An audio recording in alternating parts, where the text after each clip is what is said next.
This call is now taking notes.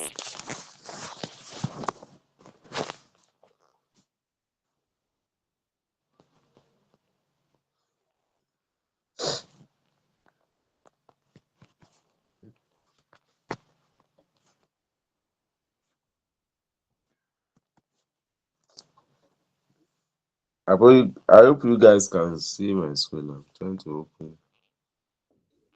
Yes.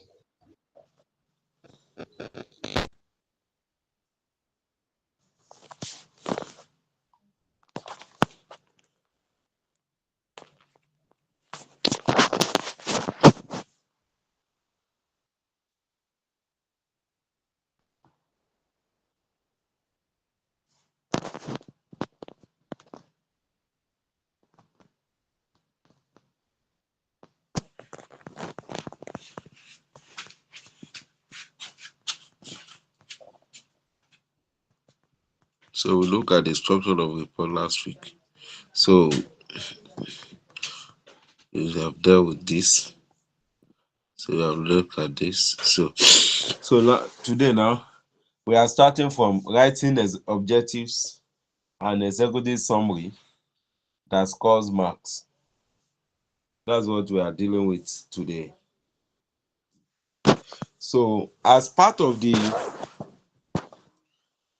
structure given to you last week, if you follow the structure I gave you last week, I explained as well.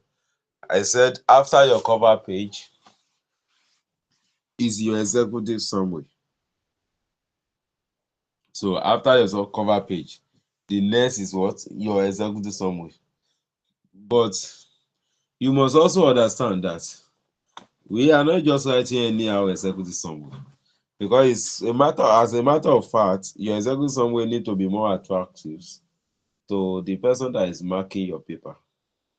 So when I say attractive, I'm not talking about designing, but I'm talking about the raising up a valid point, a good judgment on your executive summary. So that is that one. So now by that, let's look at the writing high scoring of executive summaries. Important of the executive summary at the professional level. The executive summary is a critical component of the case study report.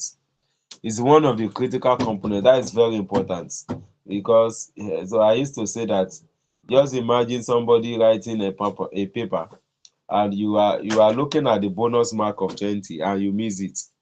Do you understand? So that's is what makes to be more critical. So critical components of the case study report. It demonstrates the candidate's ability to communicate key findings and professional judgment concisely to senior management. So that means you want to be precise, doing it in an executive way. You communicate to the executive management, to the senior management. A well-written executive summary enhances the overall quality of the report, while a weak or missing executive summaries significantly reduce the effectiveness of an otherwise sound answer. So which means it can reduce your marks when you do write a good executive summary. So now we are going to look at the different aspects of when you say executive summary is weak and when we say executive summary is strong. So that's what we are also going to look at in this lesson. Difference between the executive summaries and an introduction. Now, some people usually usually copy and paste what is in their introduction of report and into what to their executive summary. That is why we are bringing this one as the difference between executive summary and the introduction of that report. Many candidates confuse the executive summary with the introduction. These misunderstandings often results in loss of mark. The distinctions is as follows. So meaning that when we are talking, I mentioned all these things there last week when we are discussing about introduction. Your report start from your main report start from your introduction, as I explained last week. So your introduction should contain this following: state the purpose. You must state the purpose and the scope of the report, Then must provide the backgrounds information also appear at the beginning of the report. That is the introduction of the report. While your executive summary must summarize the entire report, highlight key findings, conclusion, and judgment, reflect the outcome of the analysis, is is written after completing the full report. So normally your executive summary are supposed to what? To be written after your what? Your full report has been completed. So that is the difference between the two. An executive summary should never repeat the introductions or provide background information. So you don't need necessarily repeat what you have put under your what? Under your introduction. So as some people are having things in mind that I will just do and copy and paste and go and do. No, that is not what executive summary is all about. So what examiners expect at a professional level. So at a professional level, examiner expect the executive summary to reflect the scopes of the report clearly, present key findings sincerity, then demonstrate professional judgment, contain clear conclusion and performance issues. So that is revert implicitly and analysis conductor. So all those things you revert them, you reference them. That's what it means. So these are what? These are professional executive summary. So examiner do not expect detailed calculation. So they didn't expect you to begin to do a detailed calculation except as you are done in your what? In your main report. So repetitions of figure, that means you don't necessarily repeat figure that you have already bring in your report. So you can write that one without any figures. So narratives explanation, so without necessarily a lot of long explanation words. So the focus is on conclusions and implications, not process. So you focus mainly. Executive summary usually focus on conclusion and the implications. That they are the key points that executive summary usually focus. So now let's check these samples. The one that you will now evaluate it yourself, assuming that you are the person that is marking it. So which one will you prefer to give the higher mark? Now let's see. This one is said the one with red. I hope you guys can see my screen. The one with red is weak executive summary. That's common failure. So of some students. So the draft financial statement were reviewed using relevant ratio. You know that our previous example is this requirement. It's part of this requirement. So that's why I'm using it as an example. So assuming that I want to now write a executive summary on it, you understand? That's why I'm bringing this one up. The draft financial statement will review using relevant ratio. The company's profitability and liquidity we analyze, and their financial management and operational efficiency were considered. Recommendations were made where necessary. Now, see what the examiner are saying. Examiner are saying if you write like this, it's very weak. It's too vague, no judgment. There's no judgment, no clear conclusion, does not summarize findings. So there's no point in this type of executive summary. So if you make this type of executive summary in the under the tension of exam, examiner will not mark you higher. It will, so this is very weak. It's very weak. You now consider this one. High scoring executive summary, examiner style. This report review the financial statements with a focus on management performance in profitability, liquidity, financial performance, and operational efficiency. The analysis indicates a decline in profitability, largely attributable to increase operating costs and impairment charges disclosed in the explanatory note. Liquidity remained weak with evidence of working capital pressure and increased reliance on short-term borrowing. Financial management decisions have resulted in high gearing and increase in finance costs, while operational efficiency is constrained by slow inventory turnover and extended receivable collection period. Overall management performance during the period was below expectation, and corrective actions are required to improve cost control, working capital, and operational efficiency. Now, Looking at this detailed executive summary, if you are the person marking, which one is attractive out of the two? Can somebody mention something to us? Can you say something out of these two? The first one, this is the first one, and the second one with the green. So which one will you like to look at? I mean to mark well. Definitely the second one. Second one. So that is the difference. So if everybody goes into the exam, some students wrote the one that is up and some wrote the one that is down. You see, some people will fail and some people will pass. That is where the failures usually come. Do you understand? So examiner comment that so for the second one, so there's a clear scope, judgment was demonstrated, conclusion and professional tone.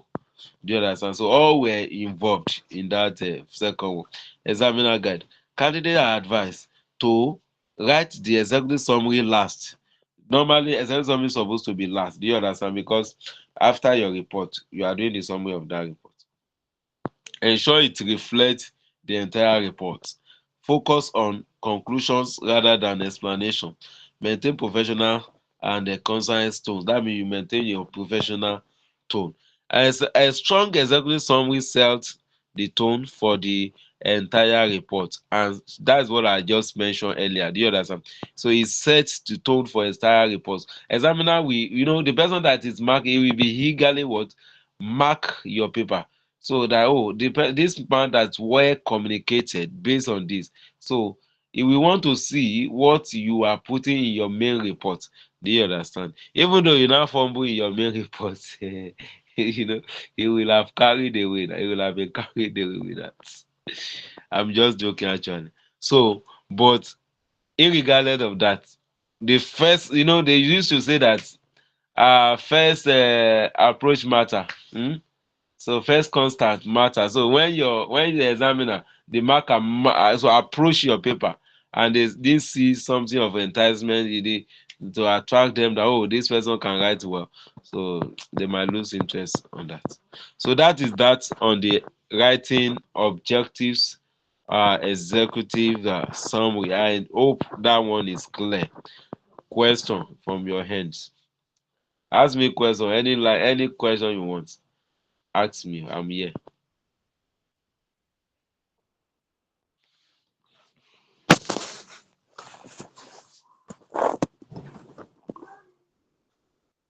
You guys can ask question.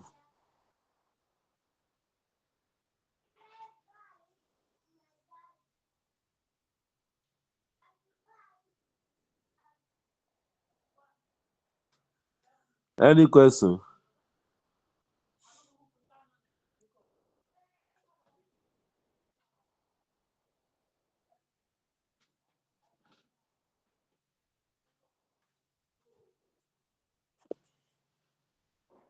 Hello?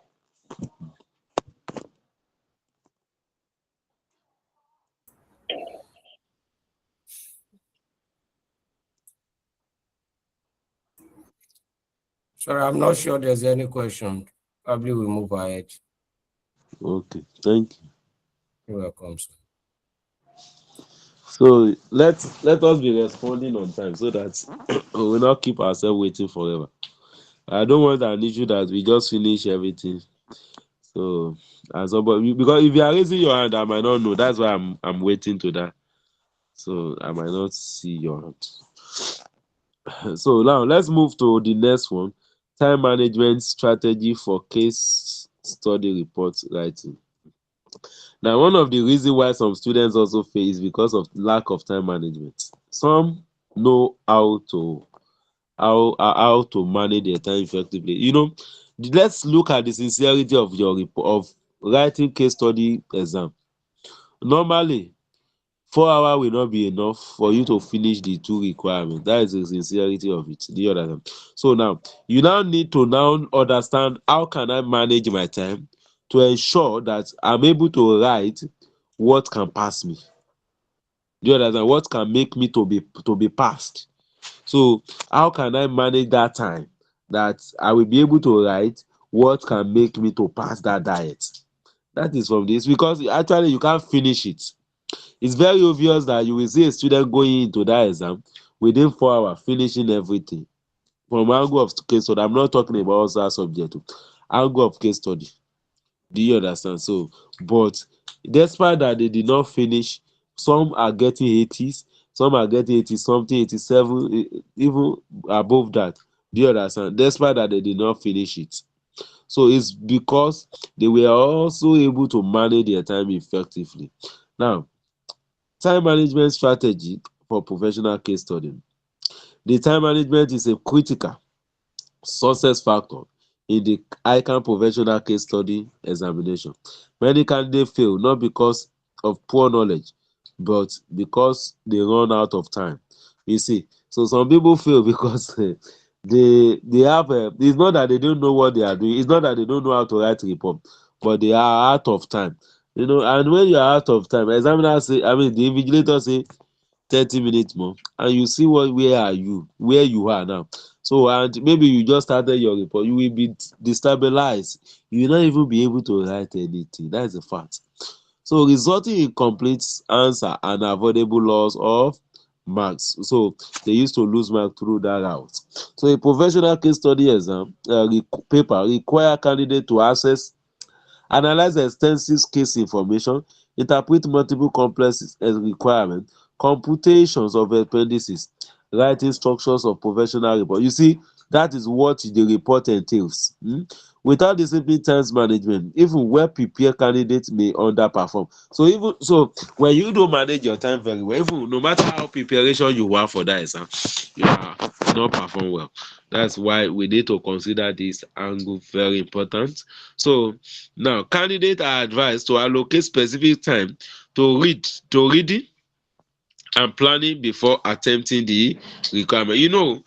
Now, from the high can head, they were able to tell you 1 hour for reading, 1 hour for planning and calculation, 2 hours for your reports. That means they were able to help you to manage your time, to tell you how you can manage your time using this type of route. Now, you can now go further and break down those time of 1 hour, 1 hour, 2 hours to your home best way to use. Do you understand?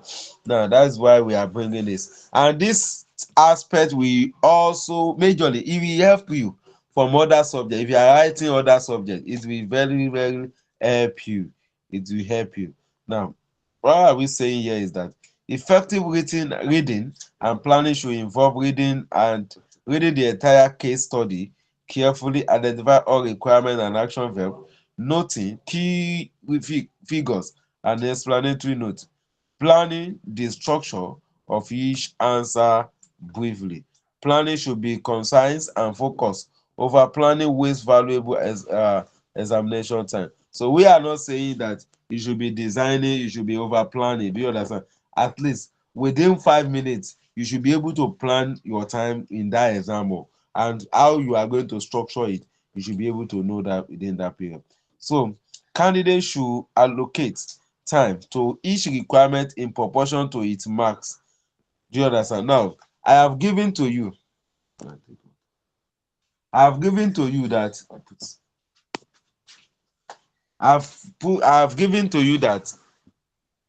exactly your cover page is 1 mark, right? Just imagine how many times can you allocate to that your 1 mark, your cover page. I discovered that some students are using like 10 minutes on 1 mark, even more than 12 minutes. When I have a class, I will tell them do cover page, and we discover that some people will spend a lot of minutes in doing a cover page, just 1 mark.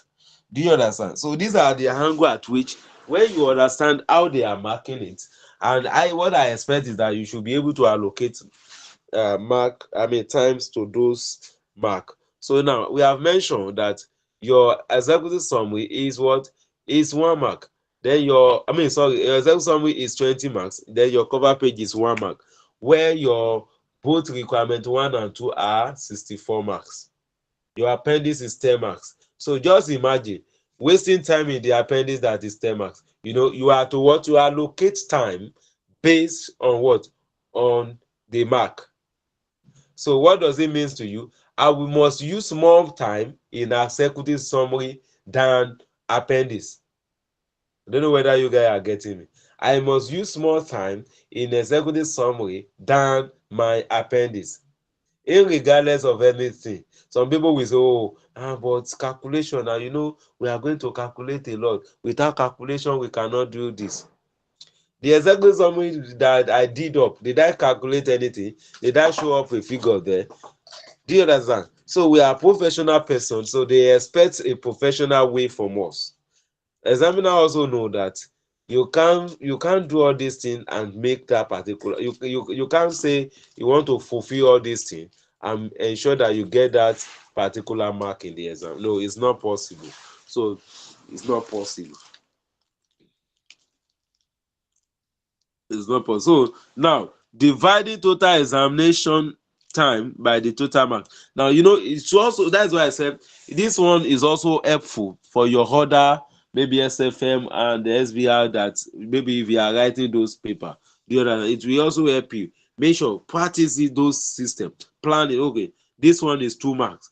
Just imagine you are seeing a 2-mark question. You are spending 15 minutes on 2-mark question. Out of how many hours?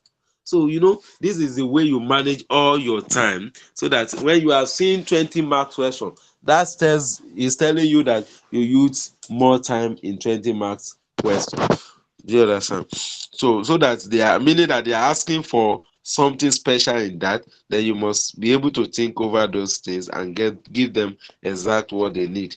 Allocate time to each requirement based on its weighting. So you allocate time on each requirement based on its marks weighting. So based on that mark weight, as well, that's what I just explained. So 20 marks required should receive to approximate twice the times of 10 marks requirement. Do you understand? That's what I just said. From the angle of appendix, that is 10 marks, and 20, the one that is a second summary, that is 20 marks. Meaning that if you are using 30 minutes in your appendix, which is 10%, so you must also use 20 minutes in your executive summary, which is 20%. That is how you allocate it. Do you understand? So now this is what I explained from the angle of the examiner. They were able to give us all this, that you're reading 1 hour, you're planning and calculation 1 hour, you're drafting report 2 hours. So because this diet now, many that now they have been giving pushing. So it's easy for you to save 30 minutes of your time from pushing. Do you understand? Because the pushing that you are seeing now, you have been with it over 2. We expect that you should not go and read it in the exam hall again. That should save you 30 minutes. So you should not focus the remaining 30 minutes on what? On screen. Do you get that? You have saved 30 minutes. So that 30 minutes you have saved, you can share it upon each requirement. You can share it. This means that the report should be given utmost attention using attend to the poor report, which will include executive summary. So that means that's why they are giving that report. You will see that they give 2 hours. That means they need your full attention in that report. That's what it means. So, and that is telling you that is where the mark is coming from. Do you get now? So knowing when to stop writing. One of the most common professional level mistake is spending excessive time on one requirement at the expense of other. Do you understand? Spending times on one requirement on the expense of the other. Just imagine you are planned that, oh, I'm using 10 minutes on this question, and you are now using extra time on that particular question. So that is what we are explaining there. Do you understand? So candidates should stop writing when all identified tasks within the requirement has been addressed, or a conclusion has been clearly stated. The allocated time as required and for the requirement has been exhausted. Additional writing beyond this point really attracts extra marks and may reduce overall performance by limiting times available for other requirements. Now, this usually common from people because they thought in writing a lot of words can give them more mark. After you have identified the issue, you have explained the issue, you have do a judgment on that issue, you begin to speak unnecessary things. Do you understand? So those unnecessary things are not necessary for you to bring it in. So that means you are just to do the necessary and go on with other issues. Because die comes with different issues. So a diet with a case study with different issues. It's not one, it's not two, it's not three issues you are dealing with. You may be dealing with a lot of issues. But the moment you make judgment, you explain it, you make conclusion and do your explanation on it, and you're able to give appropriate advice to the your client, you move on to the next issue and do justice to it.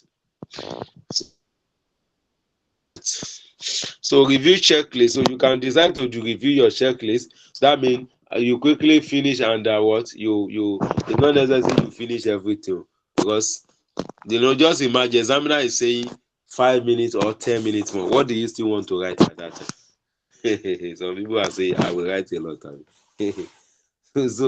so we expect you that at that time you should do a checklist of what you have done. You read it. Is there any error in it? Whether it's not so. So many students, we don't even bother to check our work. So because we are still writing when the invigilator say we should stop. So, but it's usually good as a professional person to check what you have done. Do you understand? It's check. So that is why they revealed that there. So effective time management supports clear thinking and better structure. Completing all requirements is more important than perfecting one. Do you see now? So disciplines and consistency are essential at a professional level. Now, to help you, and you need to be more disciplined and to be more consistent, especially from angle of practicing. Do you understand? You practice make perfect, as how they used to say. You practice a different type of report before the exam will help you to know what you are going there to face. Some students, they don't have time. They will say, I don't have time. Every time they don't have time. And when you don't have time in a real life scenario, how will you have time in the exam or to write the paper that you never have once time for? You understand? So I know that we might be a working class people, but however, you have commit your resources, you have commit sometimes, so you need to also commit sometimes to what to ensure that you practice those things that you want to go and deal with in the exam. That is why case study are very different from other subjects. Why did I say it's different? Is that I can cram SFM, I can cram anything and go into the exam and I will perform. The only way I will not perform is that if they don't ask it.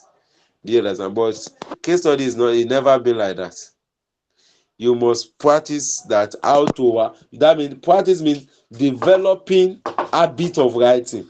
That's part of it. You must develop habit of writing. Some of you can't write in a stretch. At a stretch, you can't write like 10 pages. At a stretch, some of you cannot do it. It's part of the thing that you need to. That's why I say practice make perfect. It's part of it. Do you understand? So at a stretch, you must be able to write as long as possible. So that is what makes it to be different from other subjects. So that is that. Or that. Any question on this? Yeah, ask question.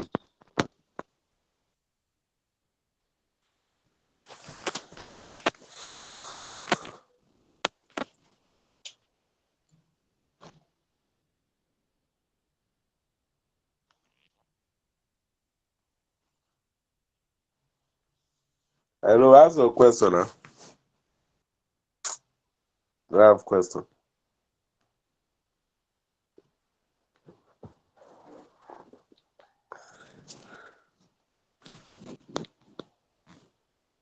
So you do have question, right? Can I move on? So now, I think maybe by next week now, we will be having maybe a first case to treat. Do you understand? So that will be the other material. You guys, we can read it. So where I'm going to, I'm going to stop somewhere today. So you can go and read the guide, the remaining guides. It's very straightforward. Read it. Do you understand? If you have any issue, you can chat me up and I will explain to you, so that we can go on to the practical aspect of it. We can be able to do as much as possible. But it now depends on students. Oh. Do you understand? If you want us to treat as many cases as possible, from the Pathfinder that you guys asked, is 8 diet that is there. 8 diets. Do you understand? We may even we have some diet that we only cover two diet questions. Why? Because they are not very consistent. Because the issue is that when a set of students usually miss class, that you have this set of students in a class this weekend, and the next weekend you're having another set of students. There's no way I can continue with that new set of students. That is the fact. There's no way, because it's like you are watching my work, and I can't go back with what I have done in the last week, because it's a stress on my hands. And if I now decide that I will not go back with them, do you understand? Which means those new batch of students, they will never understand what I'm saying. Do you understand? They won't understand, because I will only start from where I stop. That's why I don't like student missing the case study class, especially when we start the practical and go of it. I don't like. I just dislike it, because I know they won't get it. They will just be looking in the class. They will just be looking. What are you guys doing? And before you know, some of them will even lose interest, that I don't understand what they are saying, because the issue is because you have missed a foundation of what we explained earlier. Do you understand? So that is why at times we come to class like this. When I see that it's just a new batch of students, I will tell the admin, I said, I can't hold this class today. So we need to shift it until we have the same those, because I know because when we start it now, you will understand. Just imagine you have gone through reading 30 pages, analyzing 30 pages, and another set of people now come another weekend. So it does that mean I should now go back to that same 30 pages, begin to analyze it? So that is why at times I will tell the admin, no, I can't hold this class today. So let's cancel class today. So that's why we begin to cancel some class. So why am I saying this in essence is that we need to be more consistent in class. So it will determine whether we are going to treat as many cases as possible. Our consistency will determine that. Do you understand? We determine that. So that is it. So now let's move on what we are saying. So where I'm going to stop today. So we are going to read the remaining one. So by next week we are going to look at the practical aspect of the case. So at least start from somewhere. So we are going to start from somewhere. So now let's look at this financial analysis. We are accountants. We are to be able to analyze financials. And when you look at the structure of the report I gave, I mentioned to you that I said financial analysis, business strategic analysis, project proposal or investment, anyone, or ethical or risk or other matters. So that usually comes under the either requirement 1 and 2. Do you understand? But under the financial analysis, they are very common that ratio usually comes. So these are the part of the thing that we are going to be dealing with. But the important of those things is that you must know how to interpret it. Do you understand? I have given 4 ways you interpret ratios like that. When I'm dealing with the structure of the report, I mean, you inform them about what happened to it. What are the causes of that thing that happened to it? Then what are the impacts of that thing in the business? Then what are the likely suggestions you can make to your clients? So that makes it to be different from SBR. Do you understand? So that makes the ratio to be different from SBR. So that is because case study is coming from is from the context of business. From the context of business, you are explaining from the angle of business and giving professional advice. So that is, and before you can do all those, you need to bring those issue out telling them those 4 angles. So now we have ratios, key item balance sheets, and other business management concepts. Key ratios analysis.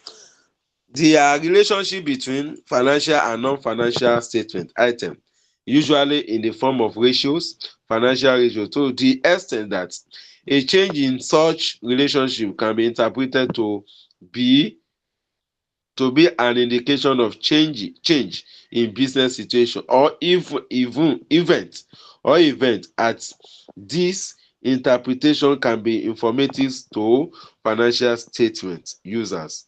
Ratio analysis refers to the analysis of some management and financial ratio are for the identifications of trends in quantifiable relationship expressed either as a percentage or numbers of times or as the ratios between key aspects of firm activities or results.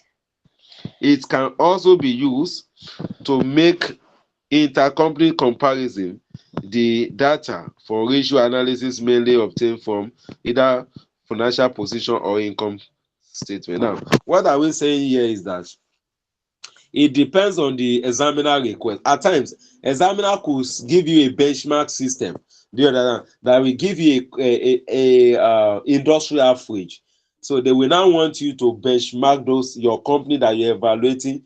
You compare them with the industry average. So whether that company that you are evaluating, whether it's performing as the other company is performing in the industry, then you now advise them. Do you understand? So it's in the guide. So I have different examples like that. So it's also in the Pathfinder of that I gave to you guys. So that is one angle.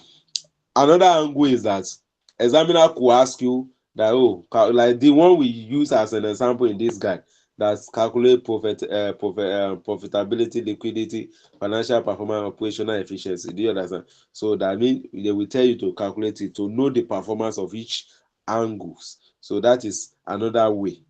That is another way of it. Do you understand? So some of the important ratios relevant to the strategic decision making include the following. So we have return on total assets.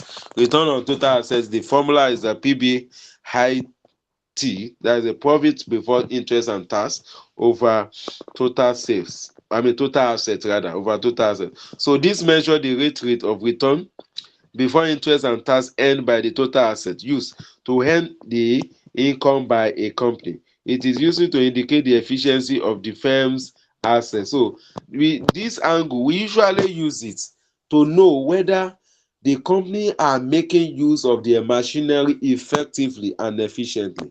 Do you understand? So to know also whether the machines are being obsolete. Do you understand? Whether they need to be changed. So these are one of the things that we look at. You understand? And this percentage, the higher it's better. The higher it's better. Do you understand? The higher it's better. So when you have a lesser percentage, it's telling you that no, the machine efficiency is low. Do you understand? It's low, and if it is low, it means company needs to work on their machine efficiencies.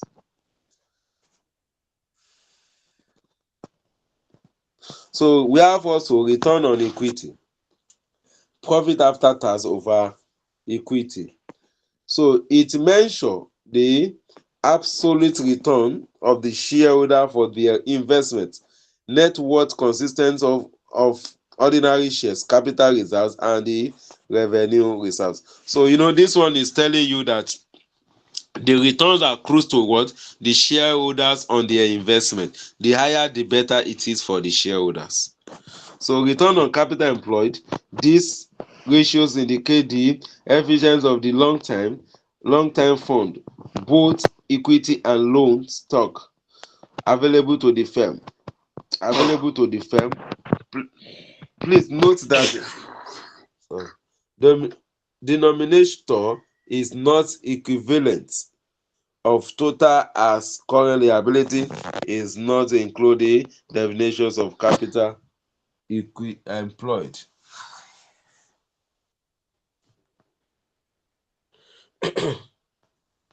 So we also have a net profit margin. So these are, when you look at all these are under our profitability.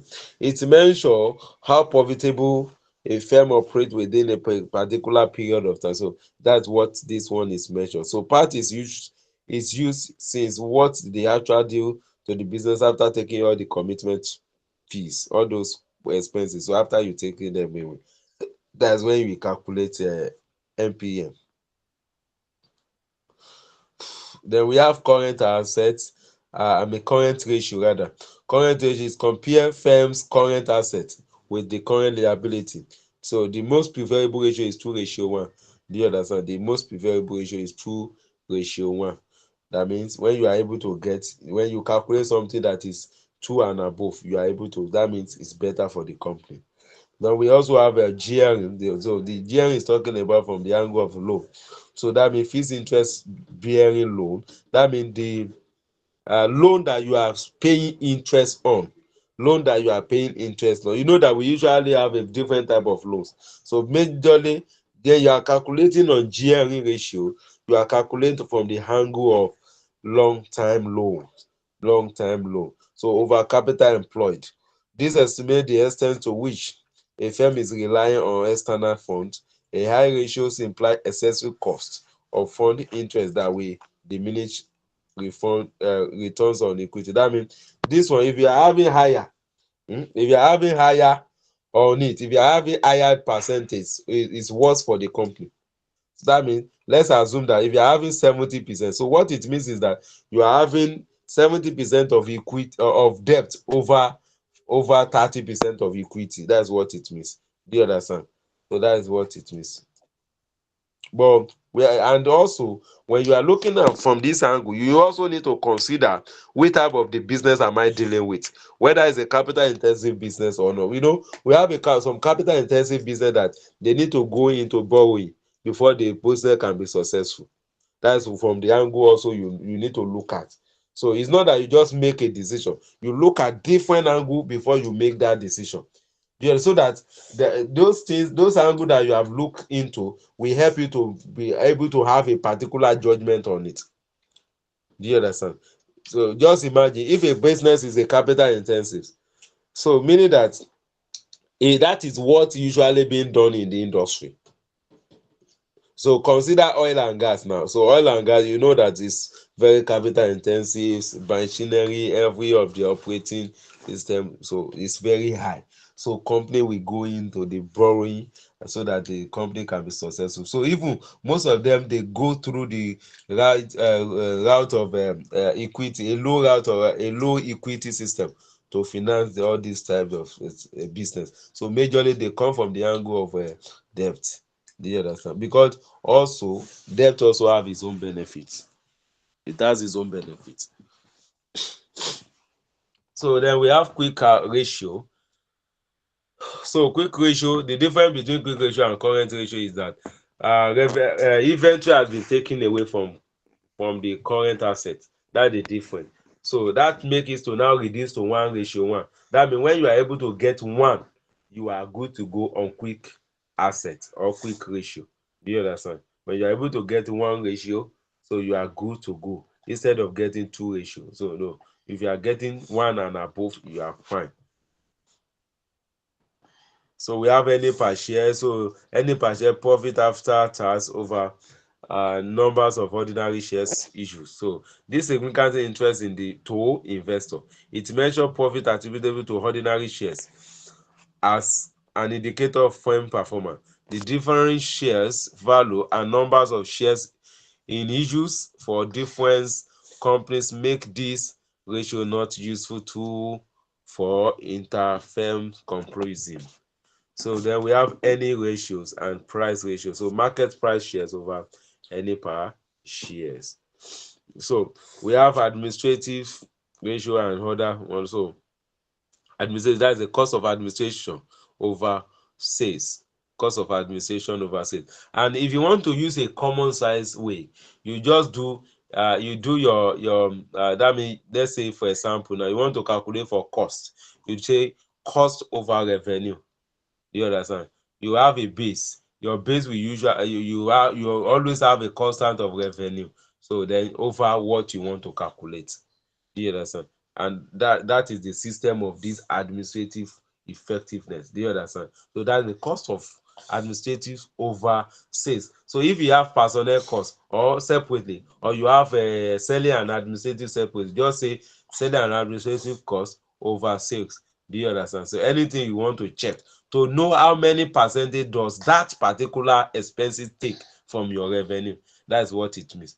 To know how many percentage does that particular expenses took from your revenue. That's what they use it for. So at the end of the day, you might check that they might take more from the revenue, and the implication, if that expenses took more from your revenue, it means that it's been eroded.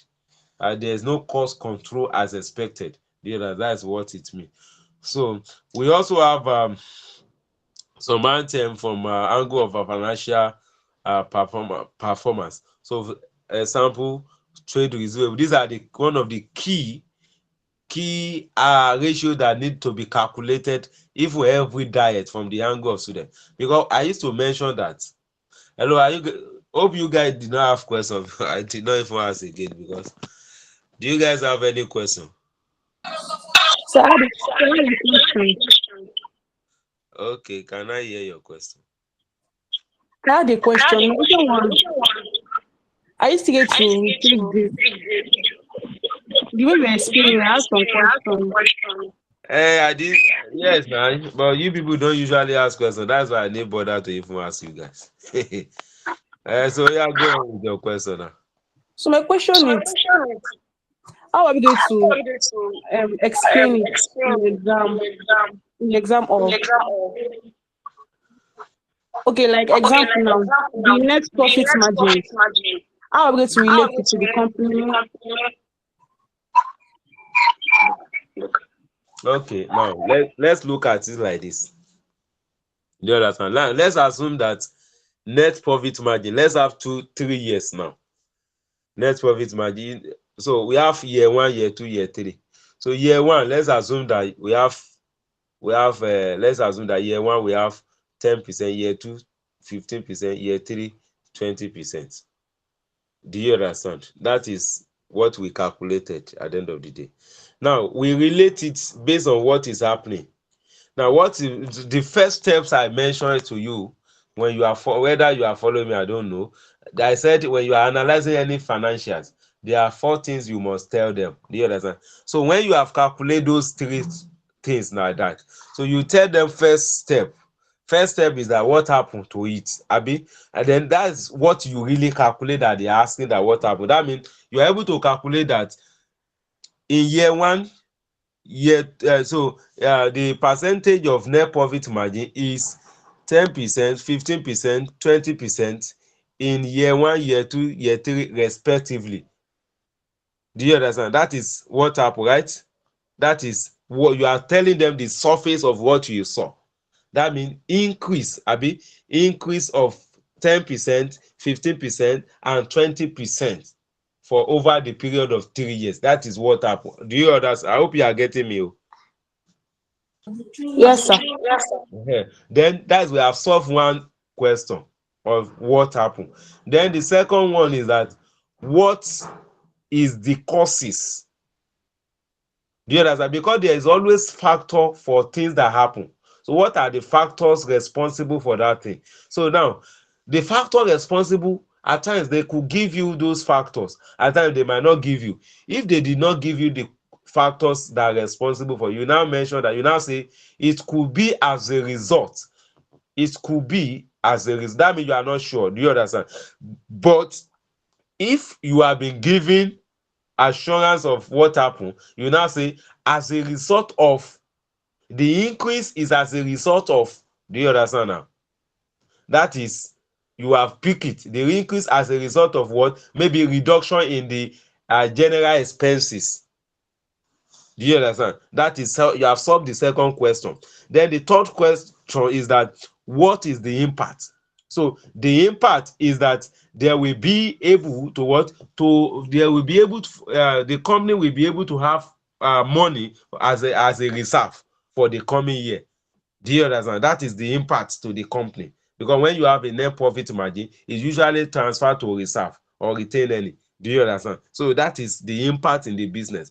Then the fourth one is that what is the likely suggestion will you provide for the examiner? I mean, to the client, is that the client should what should try as much as possible to maintain the increase in the what in the net profit margin.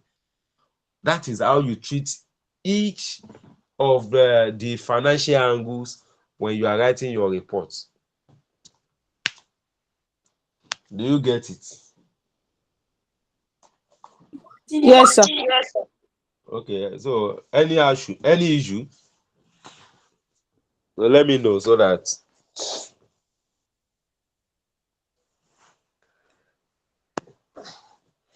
can I move on if there's no issue again?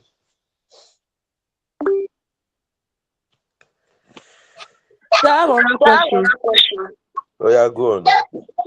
So you said something in your explanation that use an increase. I don't.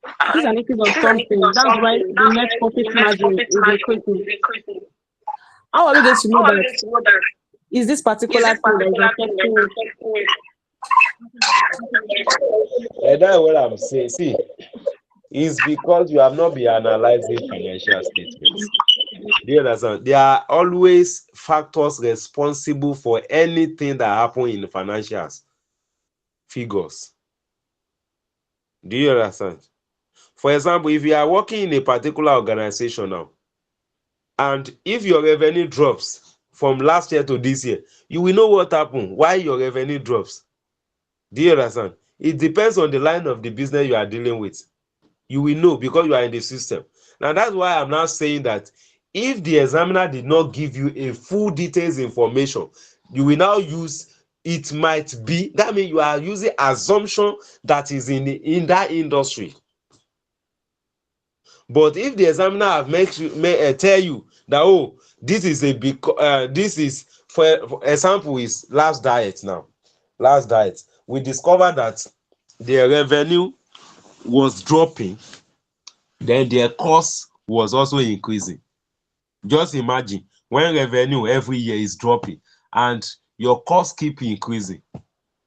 Do you understand? Know fully that before you can make revenue, you must have incurred a cost.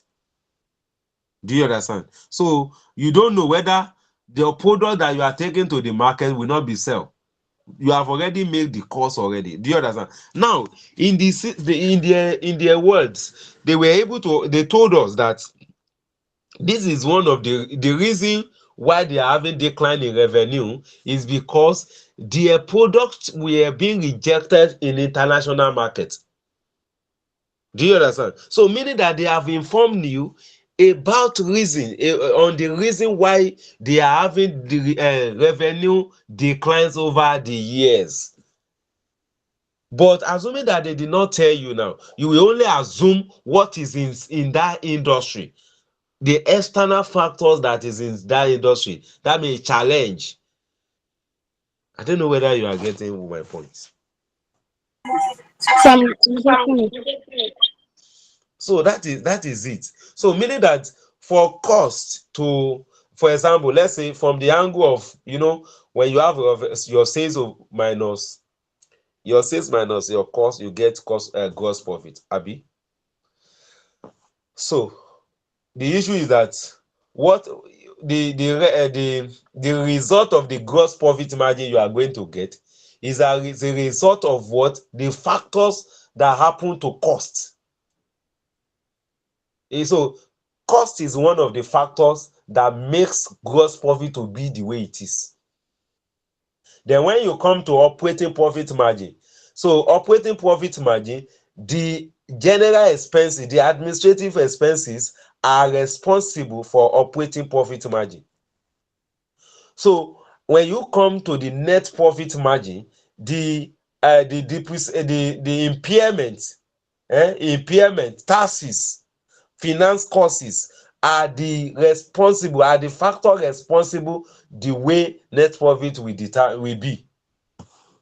That is a general thing in the industry. Do you understand? That's a general thing. Aside that, we can have a management problem. Do you understand? We can have internal problem. So that is why I say they might tell you their internal problem. But if they didn't tell you the internal problem, this is the common factor in the industry that usually affect financial statement based on what? On their on their key critical success factor of those of those ratios.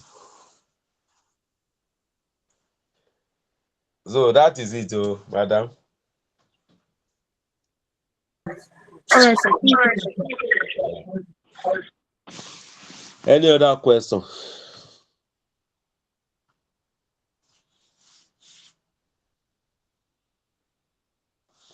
Any other question? No question. So I'm going on to. I hope you guys can still see my screen, right? So I'm rounding up. So I'm rounding up so that you read others guide. You read the remaining guide. So by next week we are going to aspect of it. So try to come online. So and join on time. So that's I said the key aspect of this angle is very so it's easy. So I will advise also that make sure you calculate all this receivable, payable, assets turnover. So this asset turnover. So we have trade receivable, that's account receivable over sales times 360 days. So 365 days. So that means you are reporting in days. That's what it is. Same thing goes to the payables. So it's usually better to also note what happened to that.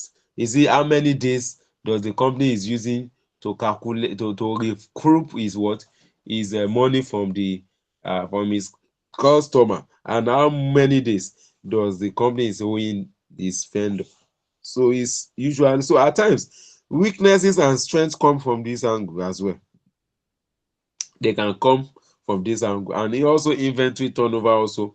All this angle weaknesses comes from this angle as well. It comes from this angle as well. Do you understand? So items trace key to financial statement and can be manipulated easily, especially inventory. So in financial engineering and management fraud, so that is they usually because you can have inventory. You can have inventory in store and they will be carrying it forward as if it's a good inventory. So whereas it's very bad. So that is why we usually need to be working around all these things. So to know how many days does the inventory has been in our store, whether it's already been obsolete or not. So therefore, important that the professional accountant should concern about the quality of trade receivable, for instance, by ensuring that the amount included are collectible within 12 months and it always depends on the policy of the companies. Do you understand? So we have receivable policy, we have payable policy. It depends. If the vendor have agreed that you are going to be owing me 3 months before you pay, it's fine. Do you understand? So as you don't have issue with it, but most of the times issue we usually have when we are analyzing a case like this is that we don't usually have policies that support all these things. Do you understand? So that's why you now raise professional skepticism for all these things, because you are not provide the information to work with. That is it, sha. Vulnerabilities of inventories and its impact on declare profit should be more of serious concerns to the professional accountant.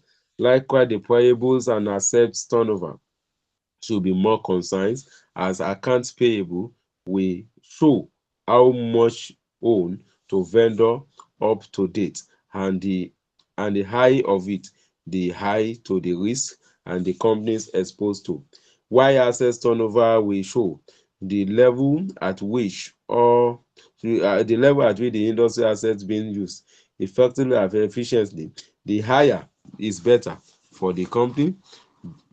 The higher is better for the company, while the lowest means that the companies may have underutilized their assets due to some reasons like ineffective machine and obsolete. In the case study, the above ratios must being calculated identify issue arise from the ratios and must be discussed accordingly, including the likely suggestions to the company.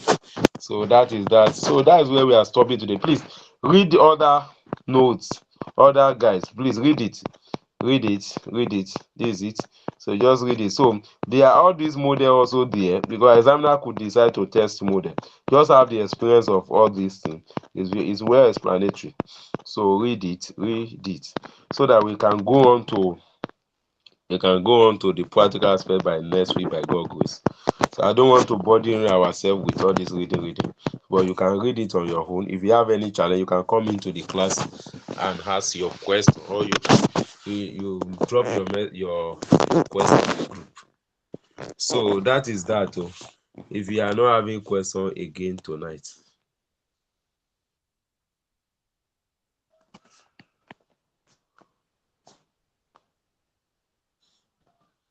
Any question?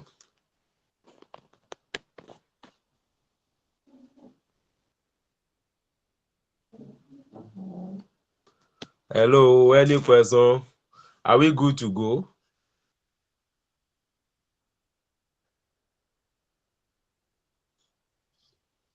Yes, sir. Okay.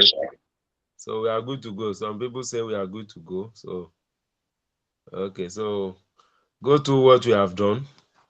Ensure you go through it, and let's see next week. We pick one case and we look at it.